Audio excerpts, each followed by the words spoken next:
communiqué du laboratoire d'essai TC.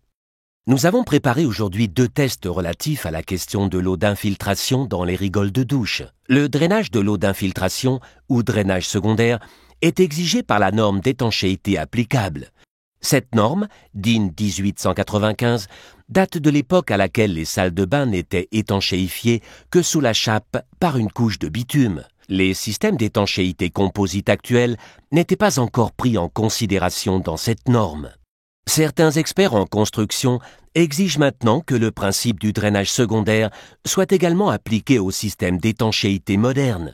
L'eau infiltrée sous le carrelage doit être évacuée par un joint ouvert situé dans la zone de la rigole de douche. Une expérience va nous permettre de vérifier si l'eau s'écoule effectivement, dans notre cas, sous les carreaux. Montage expérimental. Pour notre test, nous avons équipé 2 bassins d'une rigole de douche. L'étanchéité requise a été assurée, puis les carreaux ont été collés selon le procédé de pose en couche mince. Nous avons utilisé des carreaux de verre afin de voir ce qui se passe effectivement en dessous. Dans le premier bassin de test, nous avons installé une rigole de douche avec corps de rigole fermé, c'est-à-dire une rigole de douche sans drainage secondaire. Les carreaux ont été jointoyés avec un joint standard pour la zone soumise à l'humidité. Le joint entre le corps de rigole et le carreau a été réalisé avec de la silicone. Dans le deuxième bassin de test, nous avons installé une rigole de douche sans rebord. Elle a été mise en œuvre de telle façon qu'un joint ouvert demeure sur la rigole de douche, permettant ainsi à l'eau d'infiltration de s'écouler dans la rigole. Cette rigole de douche possède donc des ouvertures pour eau d'infiltration. Pour notre test, nous avons rempli 3 arrosoirs d'eau colorée. Le premier test commence. Versons de l'eau. L'eau coule sur les carreaux puis dans le corps de la rigole. En raison de la longueur d'une rigole de douche, elle s'écoule dans le corps de rigole et ne coule qu'ensuite dans le siphon du sol. Au premier coup d'œil, on constate qu'il n'y a pas d'eau infiltrée sous les carreaux. Notre eau vert jaune est fluorescente. Cela nous permet de détecter le moindre défaut d'étanchéité à la lumière noire. Observez, on ne voit rien. La quantité d'eau qui a pu s'infiltrer en dessous par les joints et par le corps de rigole jointoyé est nulle. Avec le temps, les joints peuvent se fendiller. Que se passe-t-il alors? Là, il nous faut hâter un peu les choses. Le marteau, s'il vous plaît.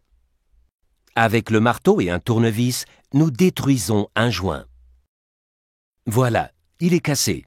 Nous répétons maintenant le test avec de l'eau de l'arrosoir. Cette fois encore, on n'observe pas de pénétration d'eau. Malgré la destruction du joint, il n'y a toujours pas d'infiltration d'eau conséquente.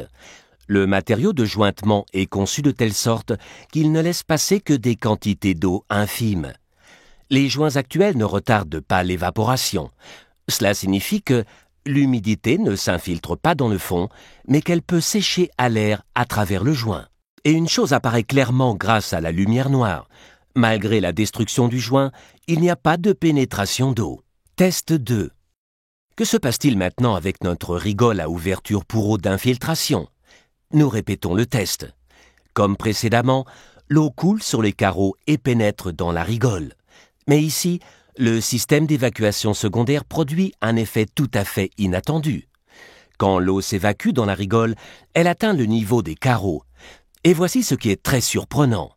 L'eau de douche sale est maintenant aspirée directement sous les carreaux par les ouvertures qui devraient en principe assurer l'évacuation. C'est le phénomène de capillarité qui apparaît ici. L'humidité pénètre sur plusieurs centimètres dans le lit de mortier. Ce qui est pire que l'humidité, ce sont les impuretés qui peuvent s'infiltrer sous les carreaux avec l'eau de la douche. Aidons-nous de la lumière noire pour expliquer ce phénomène. Imaginez que le liquide vert lumineux soit en fait composé d'un mélange d'eau de douche, de savon, de saleté et de cheveux. En raison des processus de décomposition microbactériens, ces zones vont rapidement causer des problèmes d'hygiène et d'odeur. Conclusion. Le matériau de jointoiement est aujourd'hui d'une qualité telle que seules des quantités d'eau minimales pénètrent par les joints et elles sèchent à travers ceux-ci. Bien entendu, il est impossible de garantir que les joints et les carreaux resteront parfaitement intacts pendant toute la durée d'utilisation d'une douche. C'est pourquoi une étanchéification est absolument nécessaire sous la colle à carreaux. Voilà ce qu'il faut retenir de ces tests. 1. La quantité d'eau qui peut pénétrer par des joints défectueux ou des carreaux imparfaitement étanches est, dans tous les cas, moindre que celle qui s'écoule sous les carreaux en passant par les ouvertures réalisées pour évacuer l'eau d'infiltration. 2. Ces mêmes ouvertures pour eau d'infiltration des rigoles de douche n'évacuent pas l'eau, mais, bien au contraire, la répandent sous les carreaux, ce qui peut encore être sensé pour les carrelages des terrasses et d'autres surfaces extérieures, devient source de problèmes avec les douches à l'italienne. Quelle que soit la configuration des rigoles de douche, les ouvertures et les cavités doivent, dans tous les cas, être fermées durablement dans la zone de la rigole.